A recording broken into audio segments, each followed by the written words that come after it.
noches, soy Luis Novarecio. Hasta las 22 los vamos a acompañar con Rosario Ayerdi, Nacho Ortelli y Martín Angulo. Hay muchísima información. Hoy, como todos los miércoles, viene Jorge Asís.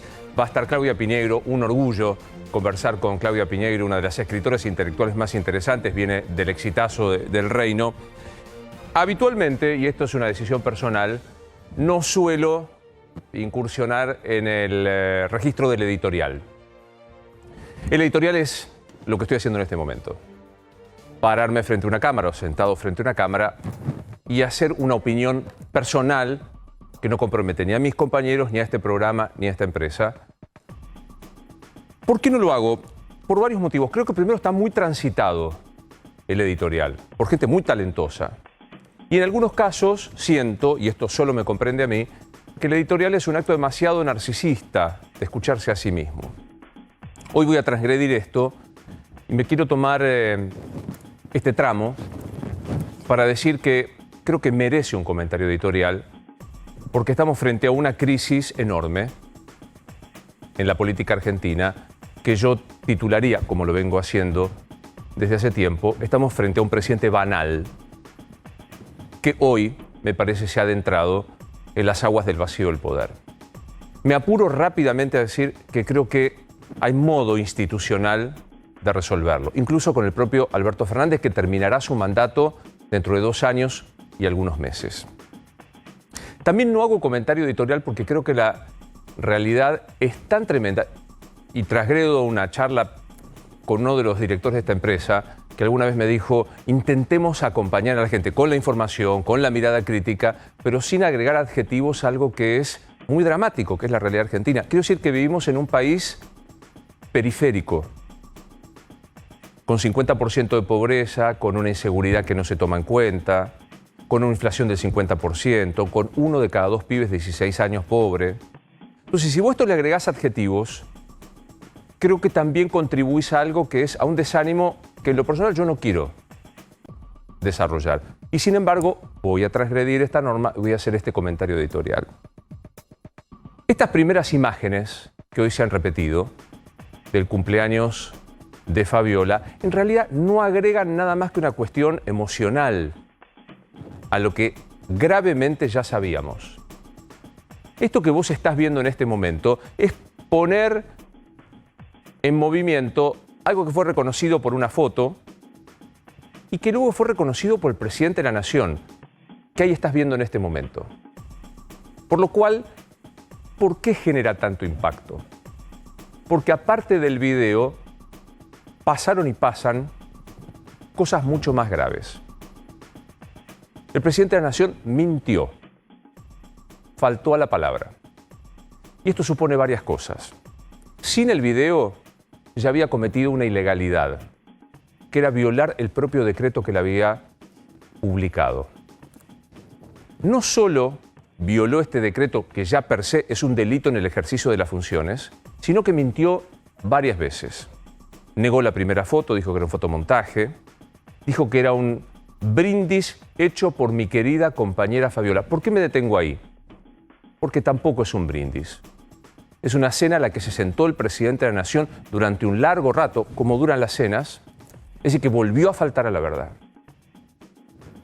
Y a esto, al perjurio, porque mentir se llama perjurio en la política, a la violación de la cuarentena, le agregó algo que para mí es hoy definitivamente muy grave. El video fue conocido por un portal privado de un periodista que se llama Roberto Navarro, que tiene todo su derecho de presentar la noticia como quiere, considerarla como un operativo del macrismo, como dice. Nada tengo para decir de lo que dijo el Destape. Lo que sí tengo para decir es que hoy el medio oficial de comunicación que pagamos vos y yo con nuestros impuestos, que no es de Alberto Fernández, es del Estado Nacional, hizo esto que vas a ver, que es publicar esta noticia con el sobreimpreso de informe que denuncia intento del uso político opositor. No dijo una sola palabra de esto que te dije antes, que el presidente mintió, que el presidente hizo una clandes. Es decir, no solo el presidente, responsable final de Canal 7, porque la escala administrativa llega hasta el presidente de la Nación, mintió, hizo una clandes, sino que operó a través de un medio del Estado. ¿Cómo se llama el director de Canal 7? No, Rosario Lufrano, la directora. ¿Es Lufrano? La titular de... Meritelo es un funcionario que tiene Rosario Lufrano operó por pedido de la Presidencia de la Nación. Lo digo con pena porque le tengo afecto personal a Rosario. Para que se haga un operativo a los efectos de que vos y yo no nos demos cuenta de que era grave que mintió y que hizo la Clandes y que buscaran una estrategia de decir, es Macri, pero Macri, el que está haciendo esto. Como si esto fuera poco, este presidente, y lo digo con mucho respeto por la investidura, estoy usando el diccionario de la Real Academia Española, este presidente banal, la banalidad es la insustancialidad, la falta de interés, el aburrimiento en lo que se hace, hoy terminó de consagrar esta banalidad e, insisto, se adentró en el vacío del poder, cuando por segundo día consecutivo participa en un acto con la presidenta de la Nación, no me estoy equivocando, y es hasta desairado en las formas cuando intenta argumentar en un largo discurso que adolece de lo mismo que el de ayer. Cristina Fernández de Kirchner tiene cosas para decir, puede argumentar, lo sabe hacer, tiene ideas, tiene modelo, tiene perspectiva, tiene cuestión. Yo no las comparto, importa poquísimo. Hoy habló y volvió a centrar 6 o 7 ideas políticas contundentes. El presidente hoy, cuando habló, tuvo 2 problemas. En lo personal, creo que la única idea que pudo mostrar, es decir, que compuso una canción en medio de la pandemia porque tiene afición por la guitarra y la prosa poética. Y lo dijo así. Saben que toco la guitarra y saben que canto. Y en este tiempo de pandemia hice una canción cuyo estribillo dice algo que me motiva mucho. Dice, si me pierdo, yo me encuentro.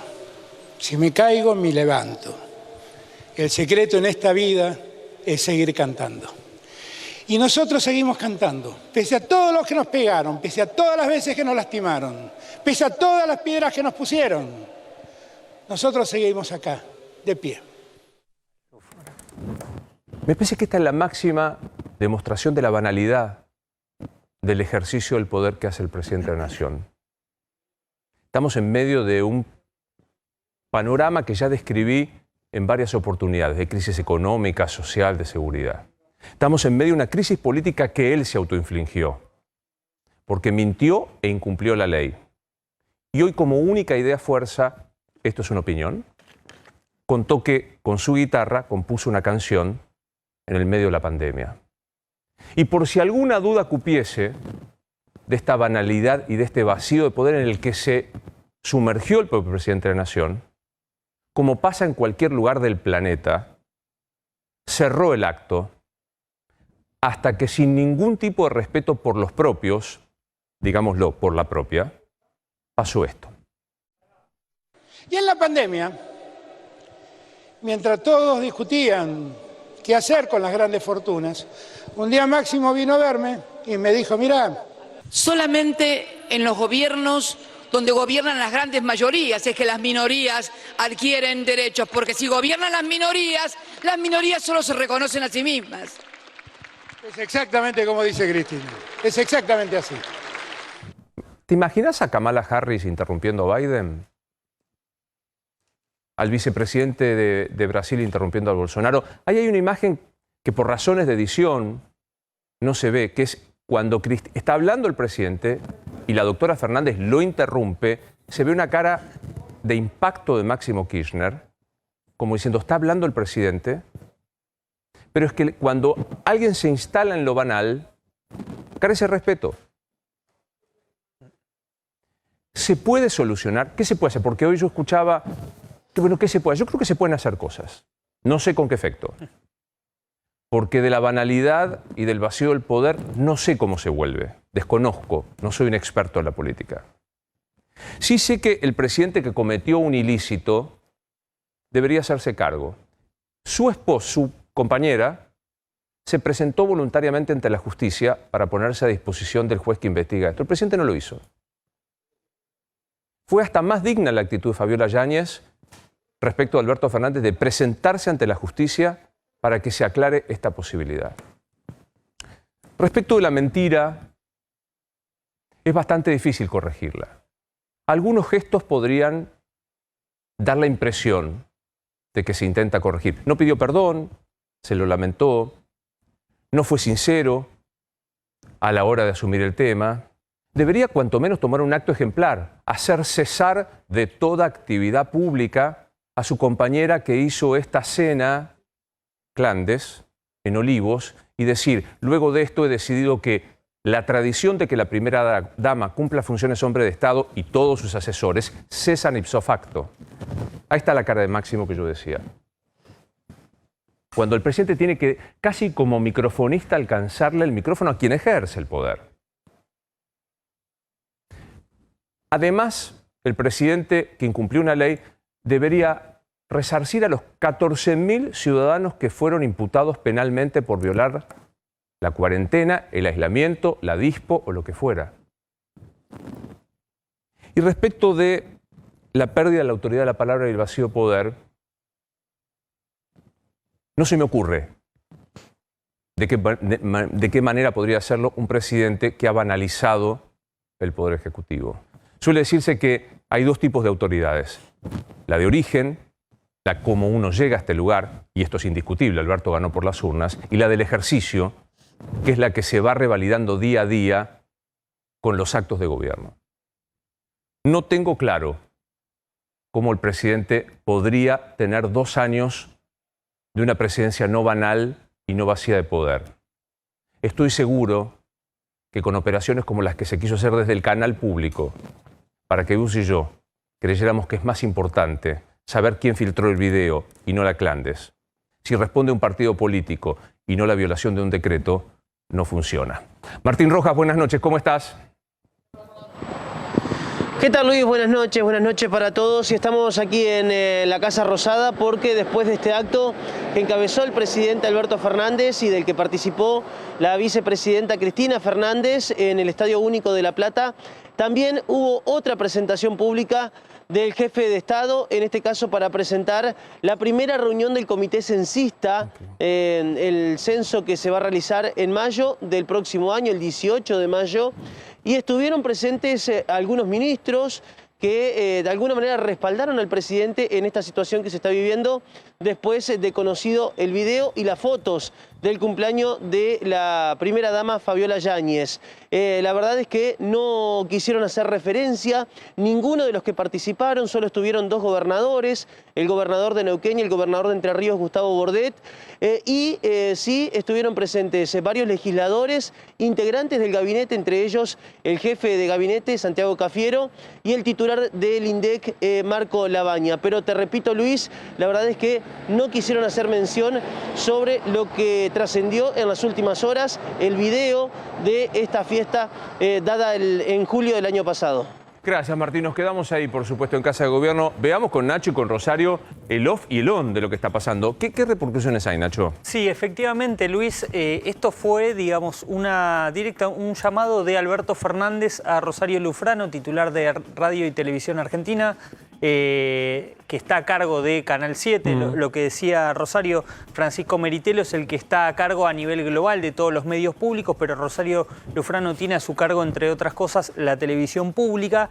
La primera filtración salió en el Destape. No hay cuestionamiento hacia el Destape, hizo en todo caso lo que un medio haría, que sería publicar y bajar su línea editorial firmando, por lo cual es imposible reprochar nada. Que tiene un valor periodístico, claro, muy rico, pero claramente el gobierno buscó encapsular lo que veníamos planteando con Rosario. El gobierno buscó encapsular y dar por cerrado el tema.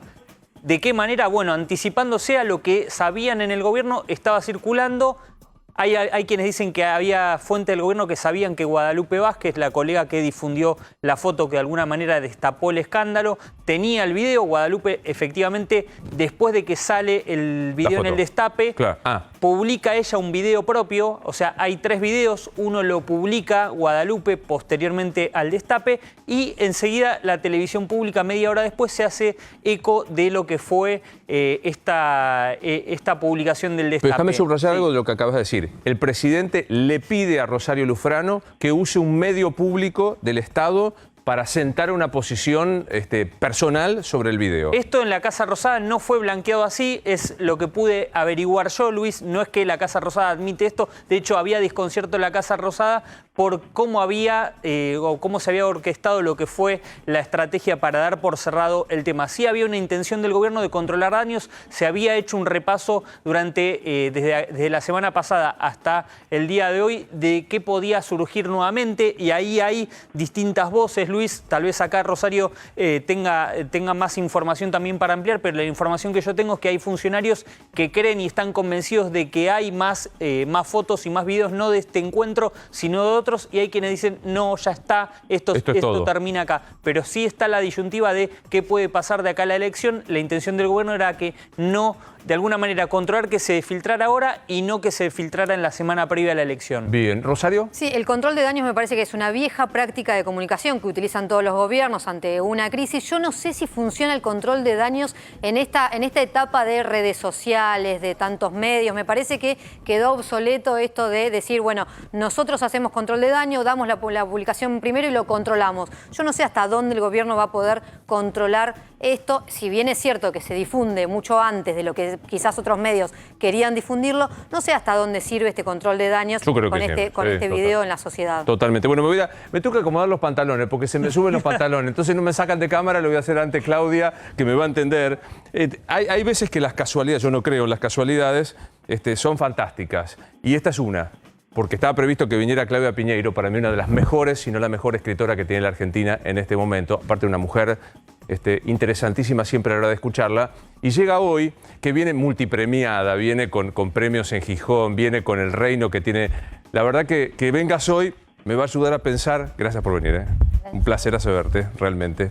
¿Me ayudás o me contás qué sentís frente a esto que ha pasado hoy? ¿Vos querés que te diga la verdad lo Sí, que yo siento? por favor. Estoy harta de que nos detengamos en todas estas cosas. Si hubo un acto que está mal, que es reprochable, que tiene que tener sus consecuencias legales, que las tenga. Y cuéntenme qué va a pasar de acá para adelante, qué va a hacer cada uno. Porque cada vez que alguien arranca, sí, pero Macri, o alguien arranca, sí, pero Alberto, yo cambio de canal. No tengo más ganas de escuchar nada. Estoy harta. Hace 2 semanas que estamos con este tema. ¿Hubo un delito? Bueno, alguien lo denunciará, se defenderá el que se tenga que defender, mostrará las pruebas, como decís vos. Fabiola Yáñez ya fue a la justicia, el presidente hará lo que corresponda. Pasemos a otro tema, por favor, porque yo me siento detenida permanentemente en estas cosas y me parece que quiero saber qué van a hacer con la educación, qué van a hacer con la salud, qué van a hacer con la pobreza. Ahora digo, entiendo lo que decís. El hecho de la confirmación de las mentiras. Porque digo, hasta ahora esto fue por decantación. No existió, sí existió, pero no es así. La foto es un montaje y ahora aparece esto. ¿No instala un problema decir qué grado de autoridad tiene el presidente de la Nación? Yo valoro mucho la figura del presidente de la Nación y a mí me preocupa que se hable permanentemente de su nivel de autoridad. A mí no me gusta lo que pasó. Yo no estoy de acuerdo con lo que pasó y me parece que no debería haber pasado. Ahora, de verdad prefiero que el presidente tenga autoridad que no la tenga. Y me parece que 2 semanas hablando sobre este video hace también que esa autoridad se mine por sus propios actos, pero también por toda la campaña que hay alrededor de sus propios actos. Entonces yo personalmente, vos me preguntás qué opinás, preferiría pasar a otra cosa. Si él tiene que dar sus explicaciones, que las dé donde corresponde, su mujer que las dé donde corresponde, todo lo que está ahí que las dé, y pasemos a otro tema, porque si no, la autoridad del presidente se mina por esto, pero también se mina porque hace 2 semanas que estamos hablando de esto, y yo quiero hablar de otra cosa, sinceramente. Habla no solamente la oposición, también habla el gobierno, porque tiene que salir a hablar de esto, obviamente, y yo quiero que todos hablen de otras cosas. Estoy harta de escuchar hablar de estos temas. Me parece que la construcción del enemigo irreconciliable es lo que viene pasando en los últimos 10 años. O sea, porque me parece que, como vos decís, no hay una sola propuesta. ¿Qué van a hacer? No sé, ley de salud mental. Chano detonó un tema que es qué se hace con la internación, despenalización de tenencia de drogas, uso de determinadas prácticas. ¿Esto garparía a la hora de convocar audiencias o electorados? No, pero esa no es la pregunta. O sea, ¿queremos un país mejor? Entonces tenemos que pensar en qué garparía para convocar electorados? Porque eso es qué garparía para las próximas elecciones. Nos pasamos viendo qué garparía para las próximas elecciones. No me parece la pregunta adecuada si estamos pensando estratégicamente qué país queremos tener. A mí me pasa, yo sé que es utópico esto que te digo, y todos los políticos... Escribí Las maldiciones, donde los políticos justamente lo único que hacían era pensar en qué sirve para las próximas elecciones, pero me gustaría estar en un país donde los políticos piensen también en cómo dejarnos un país mejor. Yo tengo 61 años y ya no tengo muchas esperanzas. O sea, no es que soy tan vieja, pero te quiero decir... No sé, claro. Te No quiero tenemos decir, para adelante. no es que tengo, no sé, para ver 40 la años. vuelta y la vuelta y la vuelta y la vuelta. Estoy harta de esta situación en la cual permanentemente se discuten sobre banalidades, por decirlo de alguna manera, y no quiero minimizar el hecho, pero quiero decir, ese hecho tiene que tener las consecuencias que correspondan, pero esas consecuencias, si seguimos 15 días, 20 días hasta las elecciones hablando de eso porque le conviene a uno o porque le conviene al otro, y yo sinceramente no me interesa esa discusión. ¿Alguna vez militaste, acompañaste la candidatura de Margarita? Creo que alguna vez hicimos el mismo chiste. Siempre que nos encontramos con gente, todos lo votamos a Margarita, el caso que sacó el 2% de los votos. O sea, algo pasó. Conocemos todos, la que la votamos en ese momento. Algo pasó con este... ¿Hoy te entusiasma alguna propuesta que salga de esta disyuntiva que vos planteás? A mí en las PASO, digamos, voy a hacer un análisis más conceptual. A mí en las PASO, que es ahora, que es lo que vos me estás preguntando, me interesan las propuestas donde puedo hacer algo. ¿Qué quiere decir? Armar una lista que no está armada.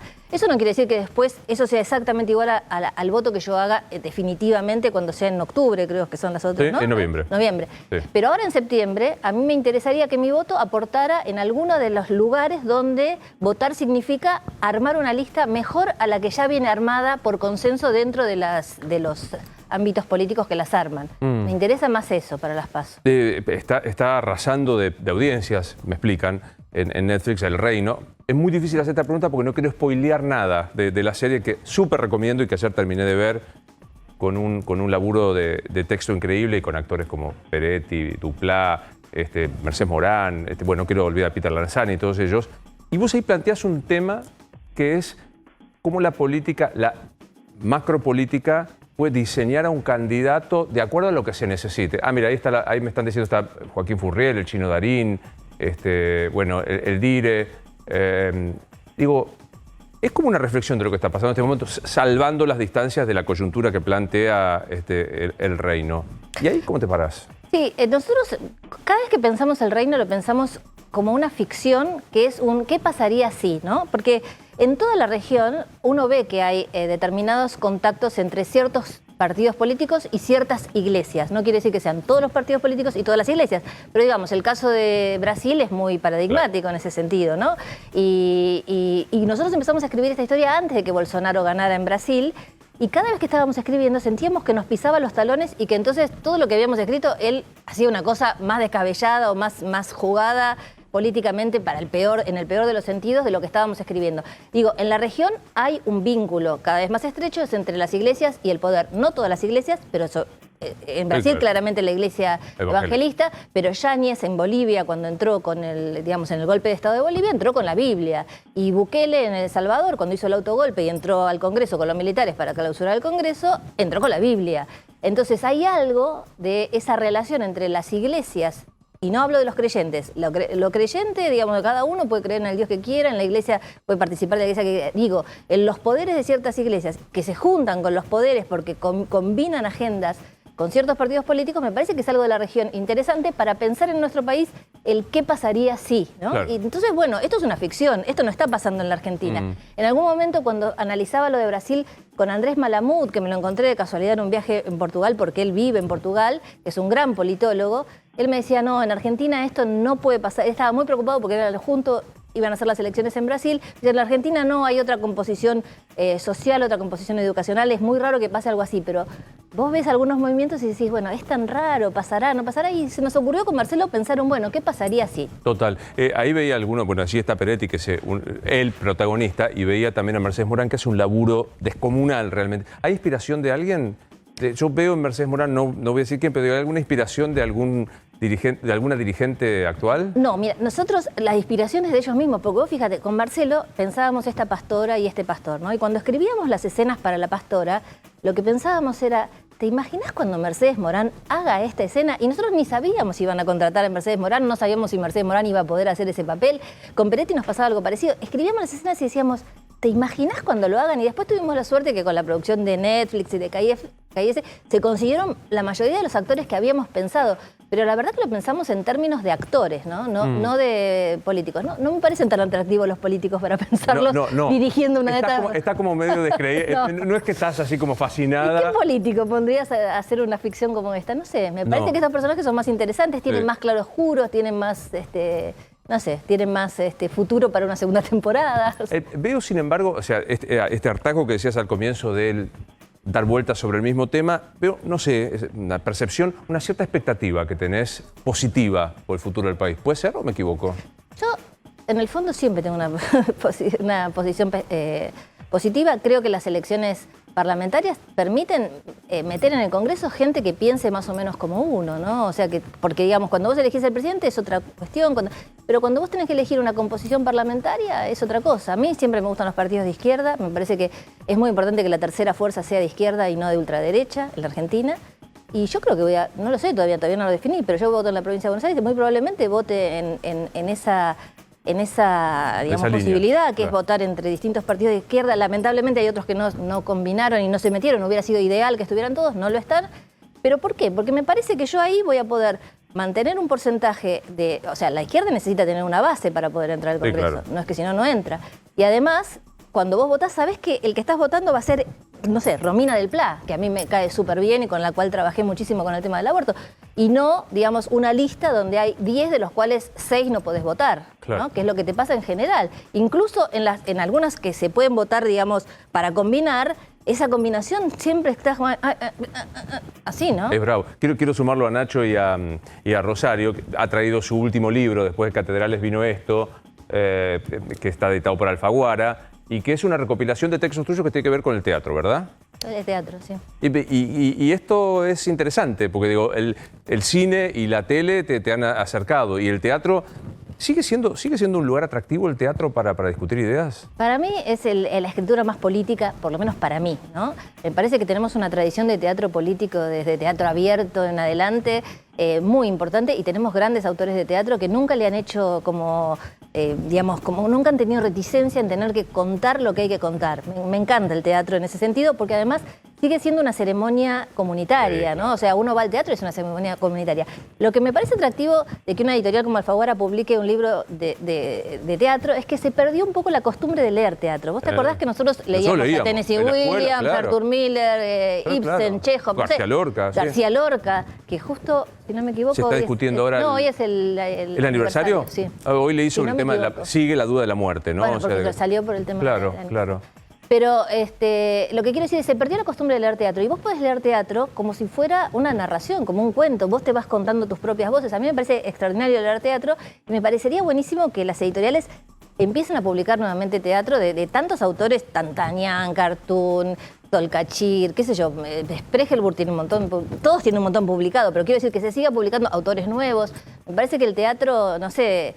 Cintia Edul, Romina Paula, está lleno de grandes autores, de grandes dramaturgos que a mí me gustaría poder leerlos. Claro, total. Yo fui a ver Terrenal de Mauricio Cartoon y salí y estaban vendiendo los libros y lo primero que hice fue agarrar rápido uno porque quería leer ese texto de nuevo, ¿no? Porque vos lo escuchás y se va. El teatro es algo instantáneo, se fue. En cambio, después vos tomás el libro y podés volver a eso que quedó ahí, ¿no? Qué linda obra, o sea, pensar en ese texto gauchesco y traer la historia de Dios y el lenguaje que usa Mauricio es impresionante. Es una cosa. Sí, Nacho. Sí, Claudia, más allá de la ley de despenalización del aborto, interrupción voluntaria del embarazo, de algunas iniciativas en materia de género que se han realizado en estos últimos tiempos y son positivas, quería saber tu reflexión sobre la inserción del feminismo en las políticas públicas. ¿Cuánto ha avanzado o cuánto no se ha avanzado o cuánto se ha impedido de avanzar por el hecho de la grieta política? ¿Cuál es tu reflexión al respecto de esto? Mira, si hay un lugar donde la grieta se vio menos es en el feminismo, por suerte. Vos has visto cuando se votó la ley de aborto que estaba no sé, Silvia Los Penato, estaba Victoria Donda, estaba, no sé, Mónica Macha, había de todos los, Karina Banfi, de todos los partidos políticos, por supuesto Miriam Bregman, Romina del Pla. Digo, no había ahí ningún tipo de discusión. Es uno de los pocos temas en los que no hay discusión y ojalá no hubiera en otros temas, ¿no? Como tiene que ver con el medio ambiente, con otras cuestiones.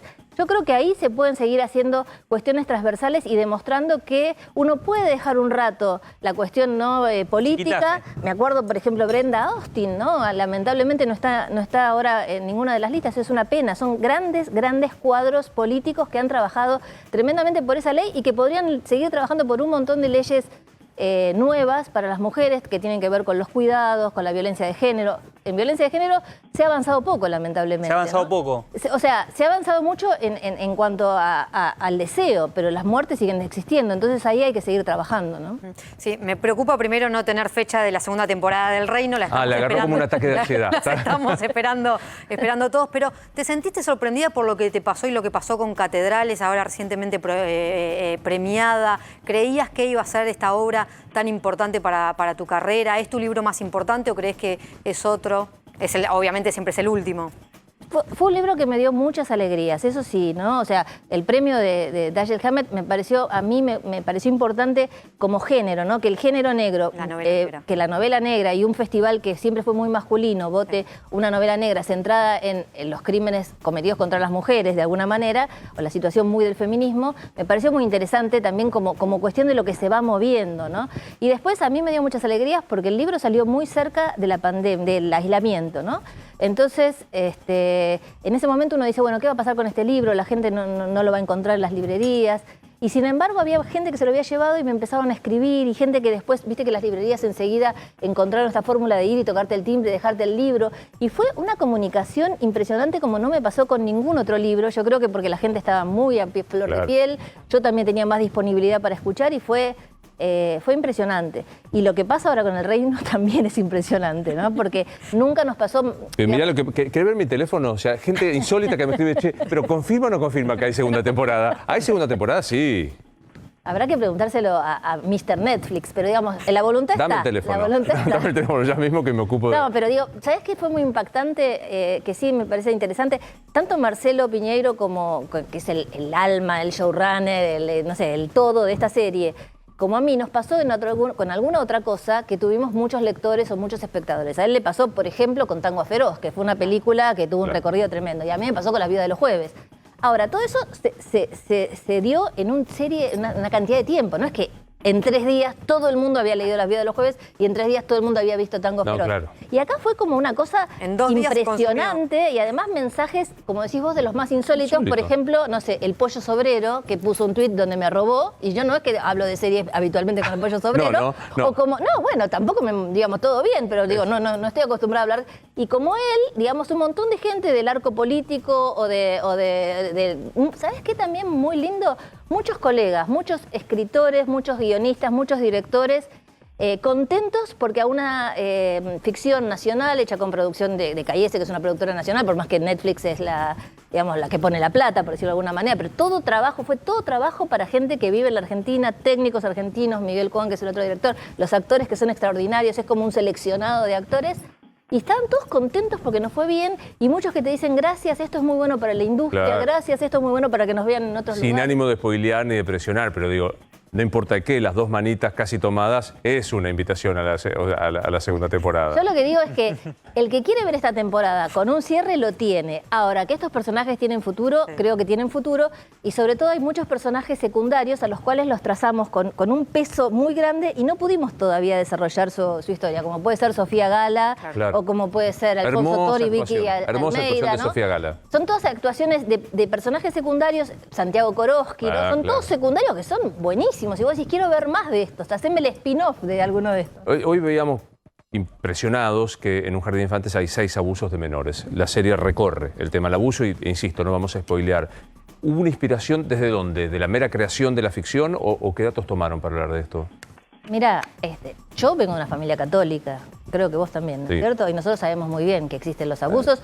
Les recomiendo la película de Larraín, que también está en Netflix, El Club, que es extraordinaria, pero digamos, hay un montón de ficciones, pero hay un montón de realidades sobre lo que tiene que ver con los abusos en ciertas instituciones religiosas. Lo debe haber en otras religiones. Yo conozco la mía y también investigamos que también hubo abusos en las iglesias evangelistas, lo cual no quiere decir que esto sea algo habitual y que pase todo el tiempo. Y que estás señalando... Pero digamos, lo que pasa cuando vos vas a contar una ficción es lo que dice el arranque de Ana Karenina, ¿no? Todas las familias felices se parecen y las infelices lo son de una manera particular. Y a la literatura, a las series, le interesan eso, le interesan las familias infelices, le interesan los conflictos, le interesa poner luz sobre cosas que están tapadas, porque también es poner luz sobre cosas que están tapadas. Entonces me parece que es interesante, y la verdad es que tuve un montón, te digo sinceramente, tuve un montón de mensajes de gente enojada, porque... Esto iba a preguntarte. Gente enojada, pero también muchas personas que me dijeron, en mi familia hubo gente abusada por tal pastor. Yo no voy a hacer ninguna denuncia, no tiene nada que ver conmigo, pero quiero decir, sucede. Nosotros lo que tratamos de hacer es una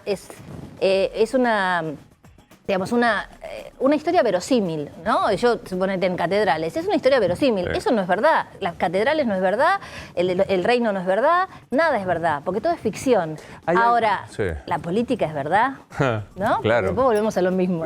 Volvemos al principio. No, me quedo pensando, digo, porque tampoco estoy haciendo ninguna imputación, pero todos los que hemos pasado de algún tipo de formación religiosa sabemos, o en carne propia alguno, probablemente no al nivel horripilante de los abusos que puedan contarse, que todos hemos padecido como con la violencia de género.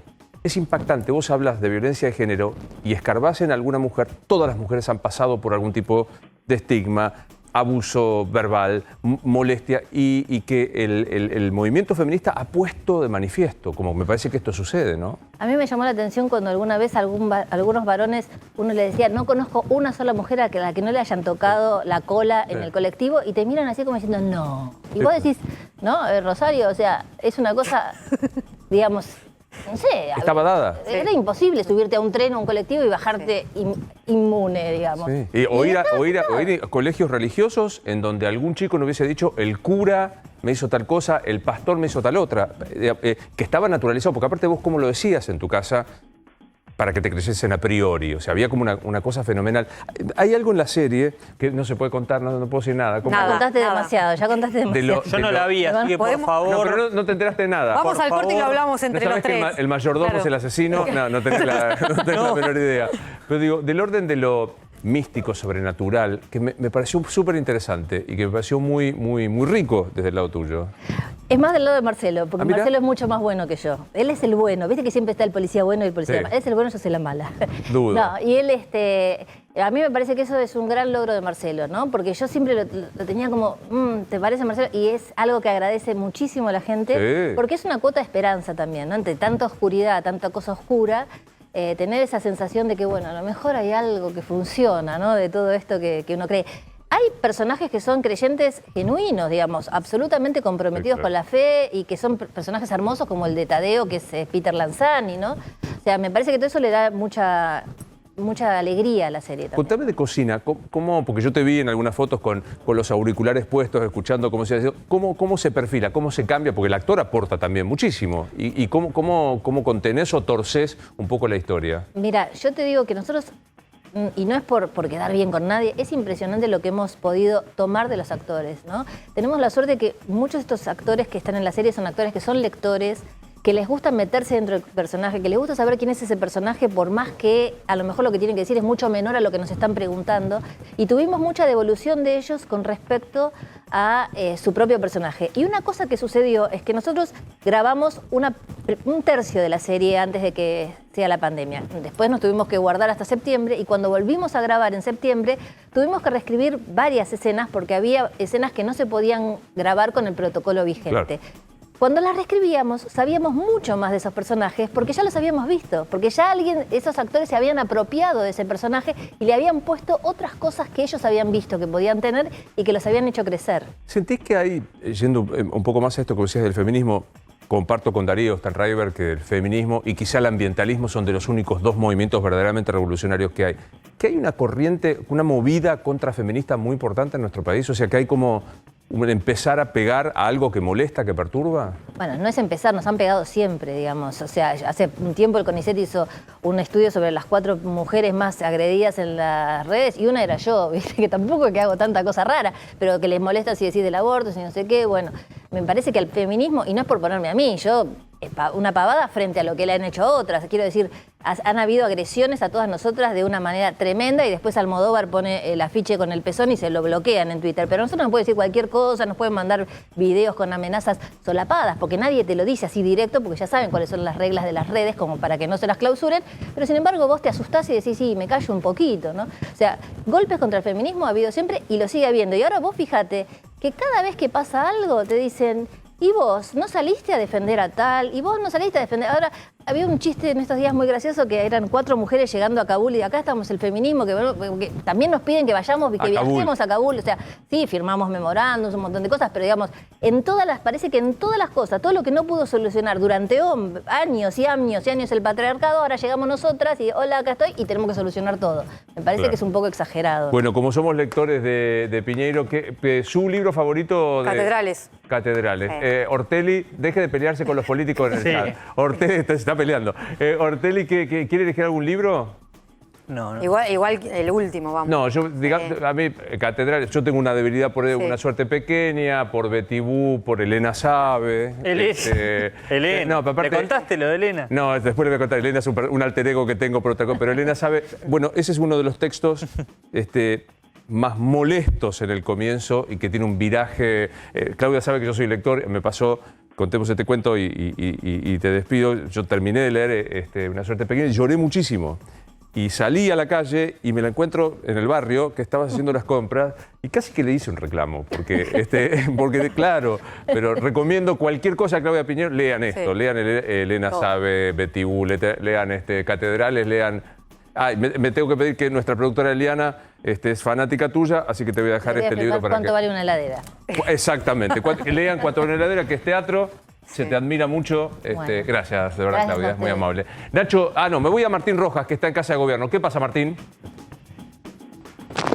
Bueno, Luis, recién estábamos tratando de averiguar cuál va a ser la actividad que va a tener el presidente Alberto Fernández mañana. Todavía y llamativamente no han dejado trascender desde Presidencia de la Nación la actividad que va a tener el jefe de Estado.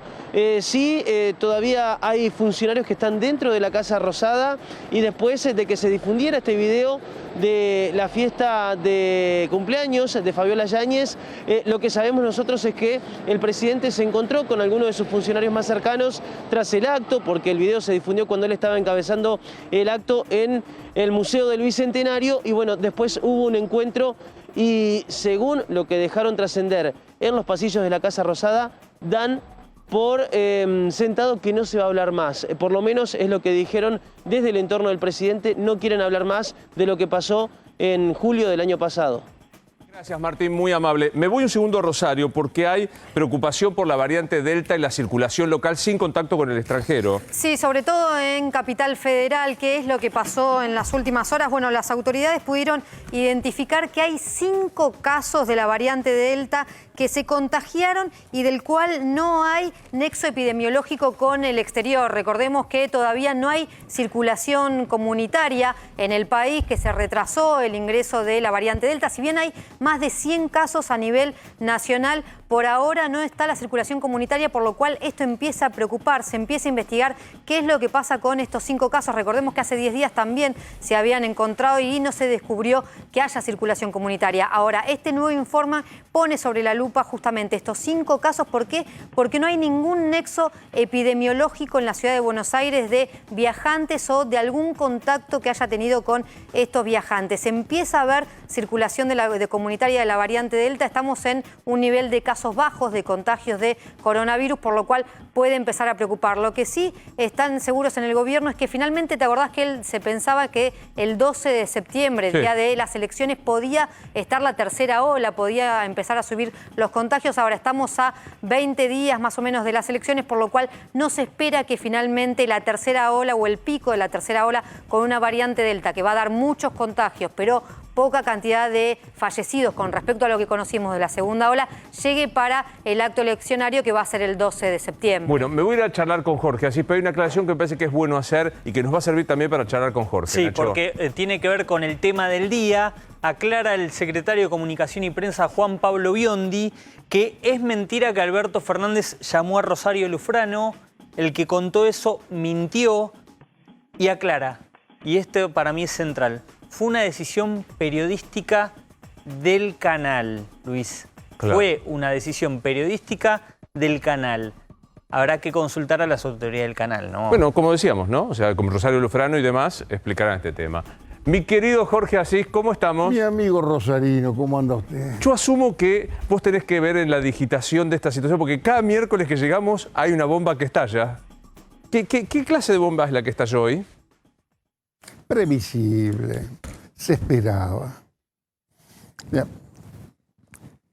el gobierno está prisionero de una fotografía. El periodismo también está prisionero de una fotografía y no puede salir de esa fotografía. El gobierno trata de salir de esa fotografía con acusaciones al macrismo. Y el macrismo y el periodismo crítico se aferra a la yugular de esa fotografía porque, por supuesto, que es escandalosa, es inagotable. Pero me parece que tapona muchas cosas que están pasando políticamente por abajo. Y que me parece que al hablar de toda esta cosa que tiene todos los ingredientes, si se lo dieron a Lufrano o no se lo dieron, en general las tonterías y las calamidades de este gobierno se improvisan. Esta es una calamidad estratégicamente pensada, calculada. La de entregar el video para primerear. Por supuesto, para primerear, atenuas más o menos los efectos, tan grave no es que lo sacamos nosotros. Es demasiado elemental, si vos querés, como planteo. Con respecto a Alberto Fernández, que hoy ha leído un poema. ¿Escribió? Escribió un poema. Razón por la cual ya dudo en continuar con el apodo del poeta impopular. Claro, ha tenido mucha popularidad. Claro. Es un poeta impopular. Viene con una cadena de equivocaciones permanentes. Decir, por ejemplo, no me van a hacer caer, cuando en realidad se cayó encima. Nadie lo quiere hacer caer. Así como a veces, si habló encima, esta vez se cae encima. Y este es un problema ya no de Alberto Fernández, es un problema político, que por supuesto no lo hablan en los medios de comunicación, pero con cualquiera que hables, más o menos en privado, son conscientes de este problema que te diría, no creo que tenga retorno. Pero yo te quiero hacer una pequeña interrupción, porque o sea, el video, claro, tiene un condimento cinematográfico, no sé cómo llamarlo, interesantísimo. Pero es nada más que poner... Estamos todos adentro de esa fotografía. Pero digo, es poner en movimiento lo que ya todos sabíamos y el propio presidente había reconocido. O sea, no es que hace un aporte extraordinario a la irregularidad o a la ilicitud del encuentro. A mí me parece que lo más grave es, A, la confirmación de la mentira al presidente, sí, y B, la operación usando un medio del Estado para tratar de salirse ante un vacío de poder que él mismo se ha autoinfligido. Yo digo, es un presidente banal, porque es poco interesante. Un presidente que se metió en el mar del vacío del poder, solito su alma. Fue caminando como no quiero dar un ejemplo, fue caminando solo. Ya, no tengo otra alternativa que estar de acuerdo con vos. A mí, cuando yo veo que se le tira tanto a un tipo, me dan ganas de defender. Así quisiera defenderlo, es casi imposible. Porque todo lo que se dice tiene su asidero, tiene su cuota. Y este intento de salir, que me parece que ya este es el tema político, salir con acusaciones al macrismo, me parece que es tan equivocado como lo de la oposición, aferrarse a la yugular de este tema y que prácticamente esto hegemoniza, centraliza, y me parece que el problema político, de vacío político, que se tiene que resolver pronto, porque no hay posibilidades de que este muchacho pueda, digamos, evolucionar, que haya una cierta conmiseración y que el tiempo lo ayude. Ahí a nivel teleteatro hay muchos elementos nuevos. Posiblemente la semana próxima se comunique el embarazo de la señora Fabiola, que le va a dar otro tema, otro ingrediente, si vos querés, a este conflicto. Ahora, ¿cómo abordás esto que en lo que coincidimos que es este vacío de poder? Digamos, no hay vacío de poder. No, el poder lo tiene la doctora. Sí, bueno, claro. Cuando hablamos acá, bueno, el gobierno de la doctora que preside Alberto Fernández. Hoy, yo al presidente Alberto Fernández, si tengo que ponerle un apodo, ya no lo llamo más el poeta impopular. ¿Sí, no? Otálora. Otálora. Recordemos la historia... Otálora y funcionarios que están alrededor, que son individualmente muy buenas personas y que tal vez no tienen nada que ver con la responsabilidad de este cataclismo, son otaloritas. Recordemos en dos líneas. Otálora es el personaje de un cuento de Borges, que se le dan los privilegios, la ventaja, el poder, le damos el placer. Total, estaba terminado. La palabra, el cuento se llama El muerto de Borges. Hay una especie de sensación de otálora y es un problema para los otros pesos pesados de la organización, de la suma de organizaciones que es la coalición. Porque Alberto es, si vos querés, el personaje que lo ponen como presidente, pero dentro de la coalición no es una fuerza importante. Era una fuerza que podía haber sido importante con los gobernadores, con todo lo que se planteaba, pero en realidad es hoy él, el perro y 15 amigos, buenos amigos. Si mal no recuerdo, en Otálora hay una cena a donde va, en donde todos saben que entra el muerto. Hoy hay una frase que no veo. Lo volví a leer ese cuento. Sí, claro. Hay un personaje que se llama Acevedo Bandeira, ese cuento. Pero bueno, tiene algo de Otálora. Ahora, el tema es político y no se habla en medios de comunicación. Hoy es un tema, para muchos, todos saben que es muy difícil que se recupere. ¿Y frente a eso? Porque vos decís, es el gobierno de la doctora ejercido... Mira, yo creo que todo este escandalete simula y tapa muchos de los proyectos que se van a dar y se van a vislumbrar y se van a clarificar cuando pase la elección. Ahora, hasta la elección hay que ver cuántos porotos tiene cada uno. En esto esperan todos los pesos pesados que han en este juego. Rodríguez Larreta, mismo María Eugenia Vidal. Y Manes del otro lado. Manes del otro lugar también. Y, por supuesto, dentro de lo que es el Frente de Todos, porque la presunción, la creencia colectiva de que va a ser atroz desde el punto de vista electoral, este episodio consolida el voto de la oposición con firmeza. Y hay un porcentaje de votante independiente que puede estar de un lado a otro. Pero para estas pasos, te diría, las cosas no van a cambiar radicalmente. Yo te digo algo que me pareció sugestivo. No me atrevo con esto a anticipar el resultado, de ninguna manera. Pero ayer y hoy, la doctora que se puso la campaña al hombro, porque ayer y hoy era ella haciendo campaña, incluso hasta físicamente quitándole el micrófono al presidente para cerrar una idea, desairándolo para mí, es Macri, 2001, endeudamiento. Con lo cual le vas a Macri. Primera equivocación, porque vos no estás hablando desde la virtud. Cuando vos desde la virtud señalás el réprobo, si la virtud no resuelve, el réprobo se eleva. Como estrategia es equivocada. Es la misma que intentaba Macri con la doctora, porque creían que con la doctora en el escenario seguramente ganaban la elección. Una tontería.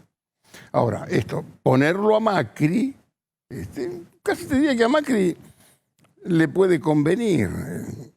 Ponerlo tanto a Macri en el escenario es casi un problema para la red. ¿Pero no será que la doctora está viendo que tiene que fidelizar a los propios? Por eso el Frankenstein Macri vuelve a escena. Ella lo que tiene que tener es... ella es consciente de muchas cosas, ya casi te diría, acá se mezcla la información con la interpretación. Y con... A ver, para la doctora seguramente lo que pasa en Olivos, para ella es un espanto. Porque la doctora vivió 13 años en esa casa y 5 años de viudez, con bastante soledad, con muchos problemas, con operaciones, con convalecencias, con toma de decisiones, en ese lugar que ella es muy cuidadosa de las formas, y esto hasta para una serpiente, es que tiene absolutamente todo calculado, con una frialdad importante. Esto es atroz, no puede admitirlo, y lo que no puede admitir es la equivocación, la responsabilidad de ella De elegir. de haber elegido a este muchacho que a todos sorprendió. Pero pará, ¿Cristina es consciente de que se equivocó eligiendo a Alberto? Creo que nadie se lo va a decir y nadie tiene, qué sé yo, capacidad o legitimidad para decirle te equivocaste. Hoy, ¿qué es lo que está pasando ahí? En la práctica y en medio de esta debacle, en campaña electoral, y cuáles son los proyectos que se vienen encima. Hay una organización, la Cámpora, que es impenetrable. Es una orga, un secretismo absoluto. Cuesta, que vos hablas contigo, hablas de política perfectamente, pero que te cuenten cuestiones que tienen que ver con la información, con la estructura. No, alguna cosa te puedo anticipar que tiene que ver con sospechas. ¿Qué es lo que está pasando ahí? Ahí hay... Lo principal que está pasando, y lo hemos hablado aquí, es la estructura de articulación entre la Cámpora, Máximo Guado y Sergio Massa, por un lado. Acá hay dos alternativas que tienen que ver con la organización La Cámpora, ¿no es cierto? Vamos con Kicillof, que es prácticamente el poderoso con expectativas que tiene que ver con la doctora, que también la doctora se escuda en Kicillof para contenerlo un poco a Máximo, al que le falta un hervor para ir una cosa más arriba.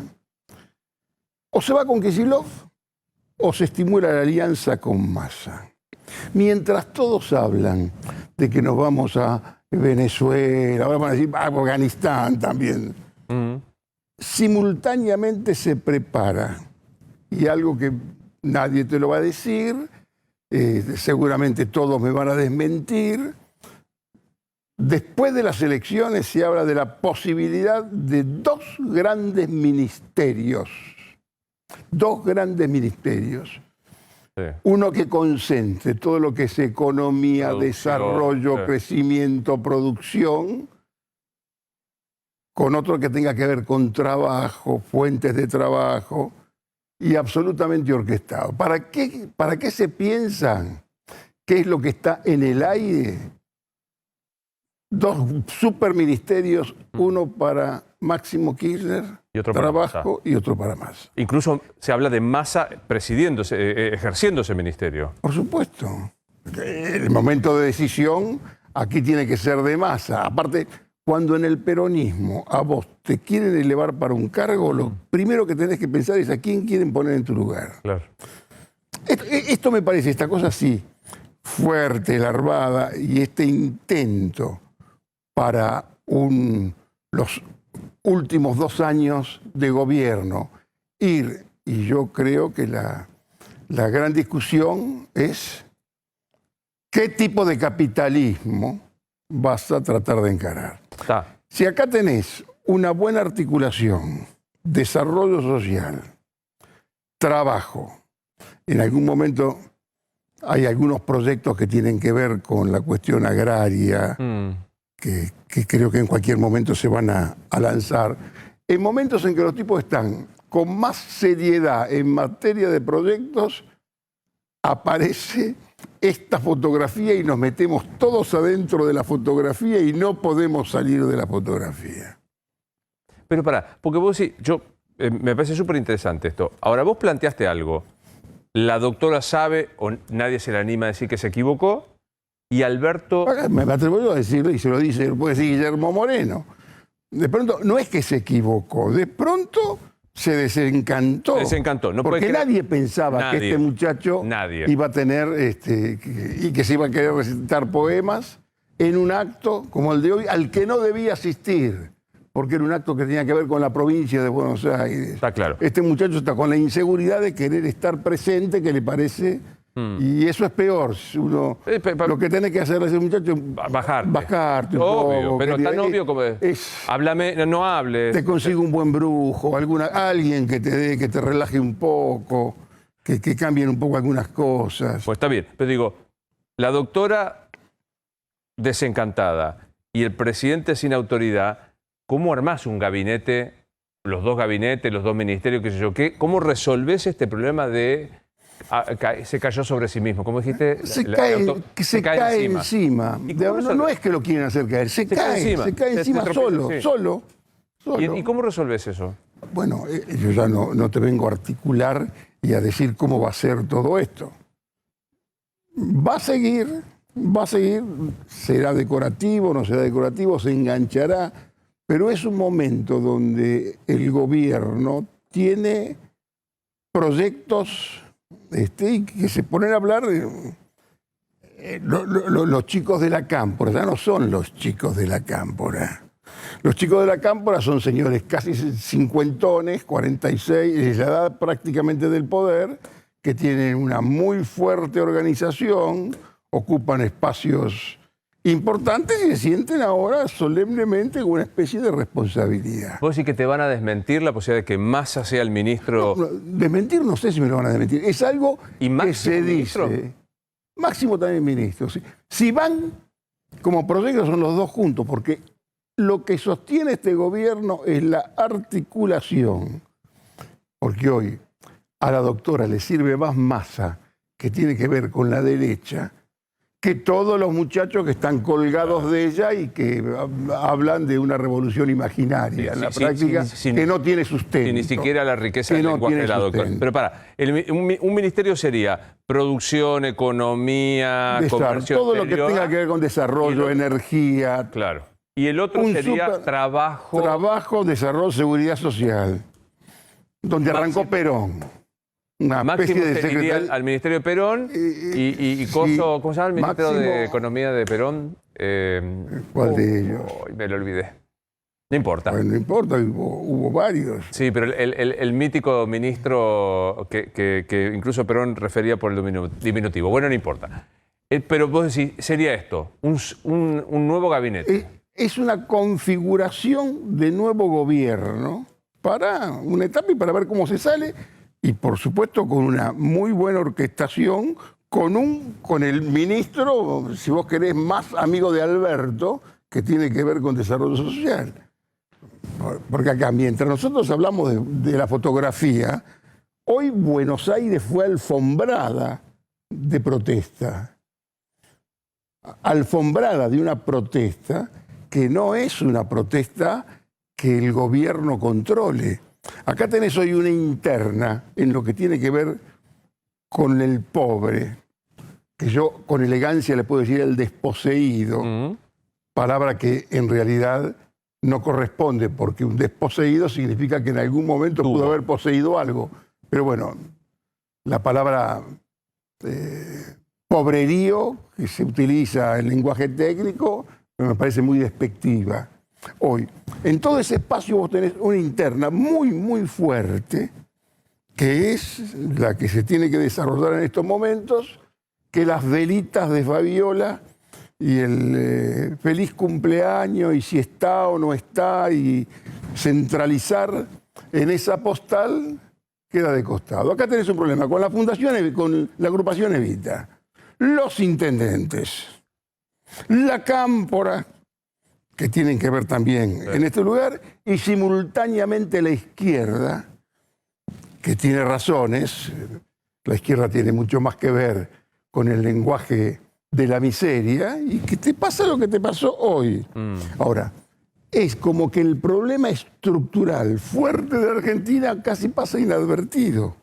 Tengo que hacer esta digresión. Capaz que te escuchen algo. Debo haber recibido 70 mensajes con los nombres de los ministros de Perón, entre ellos Bergelbar, que era el que quería yo mencionar. Bueno, Bergelbar fue ministro en la última etapa, cuando Perón, con inteligencia, se da cuenta que tenía que arreglar también con la Unión Soviética. Gelbar era un comunista tapón, que militaba, unos comunistas que trabajaban en otros frentes, en frentes de empresarios y demás. Y Perón, que era un gran zorro, porque todos creían que eso iba a ir para Frigerio. Ahí los desarrollistas siempre se equivocaban. Los desarrollistas creían que con el peronismo se quedaban con la economía. Perón, muy piola, les recibió muchos aportes espirituales y todo eso, y se fue con Gelbar. Después, cuando vino el proceso militar, también creían que podía ser para ellos, y fue para Martínez de Oz. ¿No es cierto? Pero me gustó hacer historia porque agradezco la cantidad de mensajes que le están mandando a Jorge Asís, de lugares de lo más variado, quiero decirte, desde despachos oficiales y despachos de...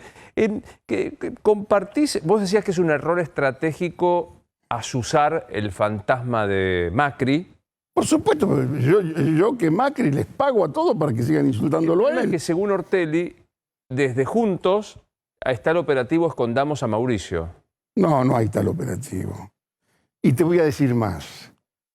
Hasta de los medios donde Rodríguez Larreta pone mucha espiritualidad, se ponen bastante críticos con Rodríguez Larreta y sobre todo con la candidata de Rodríguez Larreta, que es María Eugenia Vidal. Que donde se sienta María Eugenia Vidal, le tiran preguntas que años atrás nunca le hubieran formulado. Cuando era supuestamente Heidi y demás. También se libra, taponada, oculta por esa fotografía donde estamos todos adentro, la interna, que quien la ve con cierta inteligencia, ¿sabe quién es? La doctora Carrió. Que la doctora Carrió se da cuenta como que nos conviene tenerlo Alberto de presidente y no que venga Cristina, esta otra dama que sabe de poder verdaderamente. Porque lo que hablamos de Alberto y lo que significa la doctora es un sinceramiento de poder. Todos saben que es la doctora la dueña de los votos.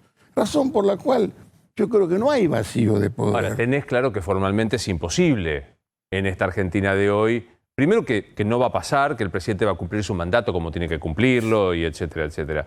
Pero en hipótesis, es imposible pensar a la doctora asumiendo la presidencia. Sí, pero también te cuesta pensar en 2 años y medio más que tenés que proteger a alguien que tiene que dejarse proteger, digamos.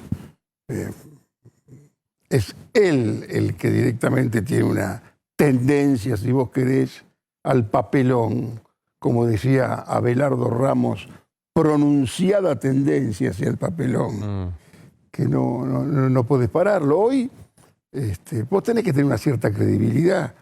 Si a vos no te creyeran nada, vos no podrías conducir este programa.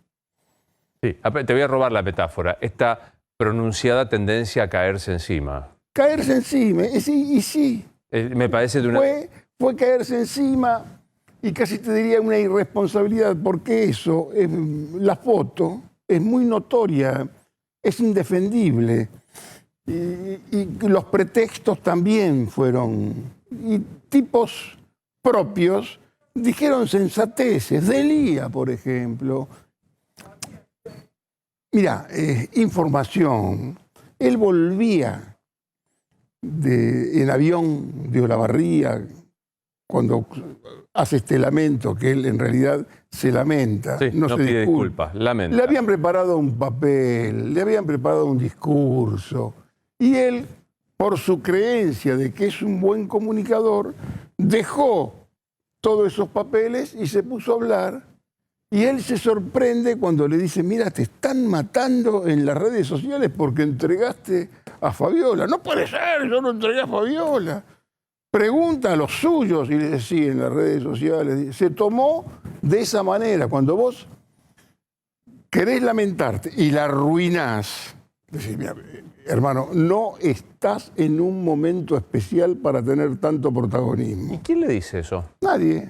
Pero ahí Me insultarán a mí los que están con él, que yo te digo, hoy él políticamente es otálora. Alrededor tiene 3 buenas personas que son otaloritas.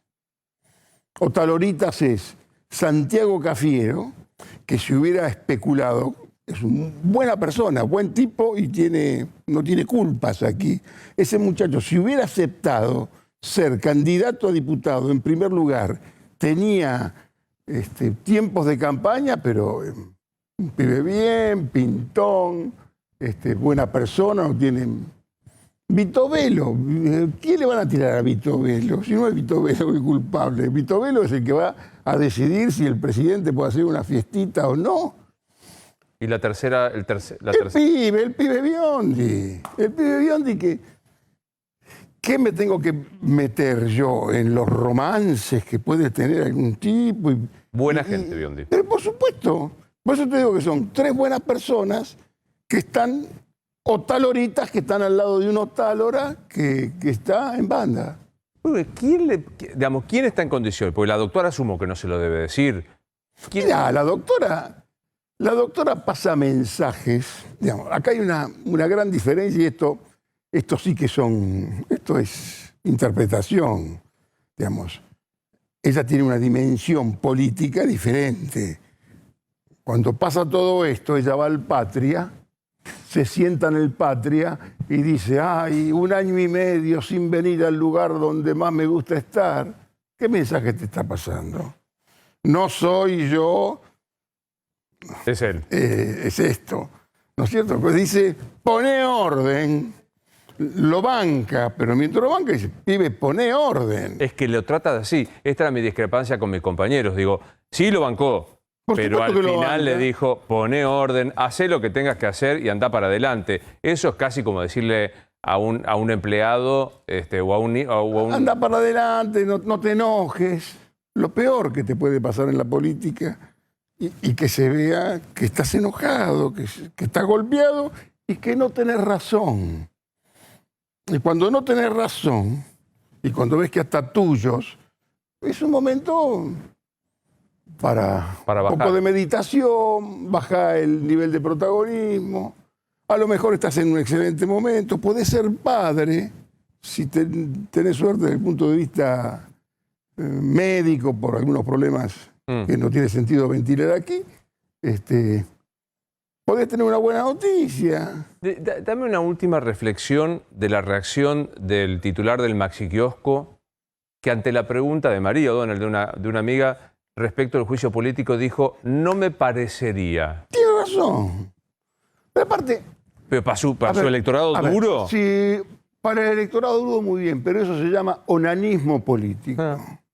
Cuando vos querés hacer algo para demostrar, cuando sabés que es imposible, que no va a pasar, ¿para qué ni siquiera te da placer para ir a la televisión e insultar? Si ya todos saben que esto es indefendible. Le vas a hacer un juicio político, el juicio político no va a pasar. No va a pasar, no va a haber 2/3. ¿Para qué vas a sacrificarte para dar ejemplos morales? Onanismo político. No sirve para nada. Y Rodríguez Larreta tiene una estrategia presidencial, casi te diría para tomar con cierta seriedad. Él sabe que si se le da a él no puede continuar una gobernación como la que se da hasta ahora, con esta cosa de esta ferocidad en materia de oposición. Él sabe que si llega, tiene que hacer algún acuerdo muy importante. Y a mí, como viene el Parlamento, a mí que en el próximo Parlamento esté Emilio Monzó, Frigerio, María Eugenia Vidal, Frigerio, Florencio Randazzo. Acá me parece que viene algo que puede ser y al margen de las internas propias que tienen los espacios, porque también se juega algo muy importante, que es la provincia de Buenos Aires. Y ahí no está solo Santilli, ¿eh? Hay menos Grindetti. Todos quieren ser gobernadores, no te lo dicen. No, claro. Diego Valenzuela tiene un proyecto de gobernador. Garro quiere ser gobernador y Boga Macri ni hablar, ¿no es cierto? Todo lo leen en Jorge Asís Digital, el portal más atractivo de la política argentina, y nos escuchan el miércoles que viene, nos ven el miércoles que viene aquí en Dicho. Bueno, un gusto hablar con vos. Igualmente, como siempre, un placer, ¿eh? Ya volvemos.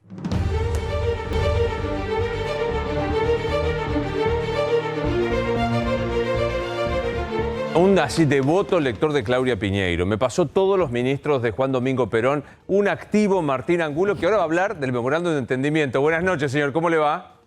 ¿Cómo va, Luis? Buenas noches. ¿Cómo estás? Muy bien. Contame qué pasa con el memo, porque la Fiscalía dijo... la Fiscalía dijo no al pedido de Cristina, ¿no? Exactamente. Ayer contamos que hoy iba a hablar el fiscal y que esa opinión iba a ser muy importante. El fiscal se opuso al planteo que hizo no solo la defensa de Cristina Kirchner, una de las acusadas, sino del resto de los imputados que unánimemente pidieron anular la causa. El fiscal dijo, la causa no se tiene que anular y por ende se tiene que hacer el juicio oral y público. ¿Cuál es el punto central del pedido de nulidad? Que dos de los jueces que reabrieron la investigación, los jueces de casación, Gustavo Hornos y Mariano Boriski, estuvieron reunidos con el entonces presidente de la Nación, Mauricio Macri, varias oportunidades, tanto en la Quinta de Olivos como en la Casa Rosada, en fechas cercanas a decisiones que tienen que ver con la acta del memorándum de entendimiento con Irán. ¿Qué dijo hoy el fiscal Marcelo Colombo? Las visitas son graves institucionalmente. Las visitas están corroboradas, pero esa es lo que él llamó la garantía del juez imparcial para decidir en la causa. Y que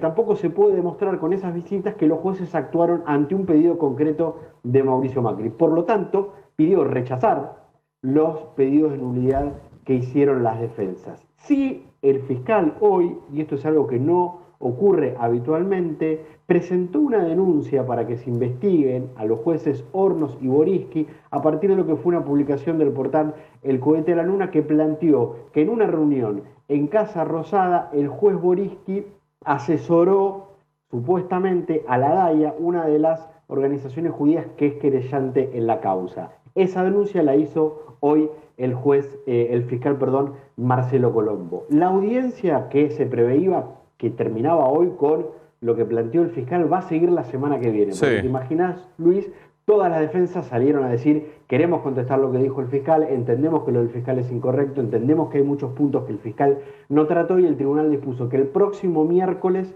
se retome la audiencia para que puedan opinar las defensas. Y lo que planteamos ayer, ¿cuándo resuelve esto el tribunal? ¿Cuándo el tribunal va a decir hay o no causa nula y por lo tanto no se hace el juicio? Bueno, primero hoy esto tiene un signo de interrogación porque se pensaba que hoy terminaba la audiencia. La audiencia va a seguir la semana que viene. Muy por las partes que hagan más planteos. Está muy cerca del 12 de septiembre, las PASO. Yo ya te descarto que antes de las PASO haya alguna resolución. Lo tiro para después de las elecciones. Hay que ver en qué momento y en qué tiempos. Gracias, señor. Nos estamos viendo pronto. Hacemos pequeñísima pausa y todavía rebote de todo lo que han dicho Nacho Ortelli y Rosario Ayerdi, el enojo. Hay algunas cuestiones más de política tras la pausa. ¿Hay fair play en la provincia de Buenos Aires? Va a haber fair play, o al menos eso intentan Facundo Manes y Diego Santilli. Recordemos, enfrentarse al peronismo en la provincia de Buenos Aires no es nada fácil, sobre todo el tema de la fiscalización. Facundo Manes, más allá de que tiene la espalda del radicalismo, necesita que la fiscalización sea efectiva. Lo mismo le pasa a Diego Santilli, sobre todo en la tercera sección electoral, en La Matanza. Están muy flojos con respecto a la fiscalización, entonces lo que van a acordar Diego Santilli y Facundo Manes, lo que están tratando de tejer, es un acuerdo para no agredirse, de alguna manera no esconderse la boleta. Si aparece una boleta que vota a Manes, aunque le perjudique a Santilli, defenderla, y lo mismo al revés, también en la sexta sección electoral. que hay algún tipo de dominio de Facundo Manes. Y obviamente la preocupación tiene que ver con que el peronismo se hace fuerte en el tercer cordón, se hace fuerte en lo que es el conurbano bonaerense, y lo que están planteando los articuladores de las dos campañas es: una pelea no nos ayuda a nadie, pelearnos entre nosotros no nos ayuda a nadie, beneficia al kirchnerismo, y entonces lo que van a hacer, si bien no van a hacer una proclama pública de está todo bien, mandar el mensaje a las segundas y terceras líneas para que no haya picardías. Bueno, a propósito de elecciones, ¿va a haber efecto arrastre en las boletas, Rosario? Bueno, eso es lo que quieren por lo menos algunos dirigentes en el interior del país. Está jugando la campaña. Hay algunas boletas en donde los gobernadores dicen, bueno, voy a poner mi imagen a ver si podemos conseguir algún efecto. Para que tenés un problema de micrófono. Censura con Rosario Ayerdi, que está sin micrófono. A ver si lo podemos solucionar. Le damos esta es la boleta del Frente Cívico. Esta es la boleta del Frente Cívico. Estamos hablando de Zamora, mirá. De Zamora, claro, nada menos. Del Estero es tercer candidato. Pará, que todavía no estás al aire. No te deja, dale un micrófono de mano que parezca una cantante que pueda contarlo. Enfóquenme, ¿no? Esto es Santiago del Estero, Zamora, ¿no es cierto? Santiago del Estero, Gerardo Zamora, está bien porque es... Sigue sin salir al aire, chicos. O sea, ¿no la quieren dejar hablar? Claro, soy yo. Ahí está, mira. Ahí está, muy bien, ahí está. Hola. Contame. 1, 2, 3, probando. Venga. Bueno, Santiago del Estero, Gerardo Zamora, es tercer candidato suplente y se puso en una foto importante en la elección. Pero hay otros gobernadores que... ¿Sí? Está saliendo al aire. No. O sea, lo que voy a hacer es esto: Es esto. acercarme a Rosario Rompemos para la- que uses mi coso. Ahí está, soltá Ahí ese que tenés. Ahí yo Bueno, te tengo, dale. a ver, ¿qué es lo que está pasando con los gobernadores y el interior? Hay boletas en los que se están viendo que no son candidatos y que aparecen los gobernadores como candidatos. Mirá, en esta boleta en realidad es del Frente de Todos. El primero que usó justamente una foto de uno que no era candidato es el Frente de Todos, Néstor Kirchner, en 2013. Claro. Incluso la oposición en ese momento había dicho, bueno, no queremos que esté la foto de Néstor Kirchner en la boleta porque obviamente había fallecido, no es candidato, la justicia lo habilitó. A partir de ahí hay muchos que usan su foto para no ser candidatos. Ahí está, no son candidatos y usan su foto. Sergio Uñac, gobernador de San Juan, puso su foto en la boleta El logo, en digamos, esta como si elección. fuera- Claro, para que sepan qué es lo que pasa. También, ¿sabes quién lo hizo? Gerardo Morales, de Jujuy. Dijo, bueno, nosotros también queremos un efecto arrastre. El gobernador de Jujuy puso su fotito. Ahí la vemos, mirá. Ahí está. Impecable. Ahí El Morales gobernador. arriba a la izquierda. Claro que sí. Ahí se ve, ¿eh? Ahí se ve. Y están ahí los gobernadores tratando de ver si en el cuarto oscuro, cuando ingresan, la ciudadanía los identifica. Quizás los legisladores no son muy identificables. La ciudadanía los identifica y votan justamente porque el gobernador está allí. Bueno, muy bien, nos estamos despidiendo. Me voy a quedar en el medio de mis compañeros. Nos encontramos mañana con Rosario en Radio La Red, AM910, la leen en perfil. Y al señor Nacho Ortelli lo escuchamos a la tarde en Radio Bedeva con el maestro Nelson Castro, que le mandamos. Yo soy Mon Clarín. ¿Dije todo bien? Perfecto. Señores, soy Luis Novares y se quedan en la 24.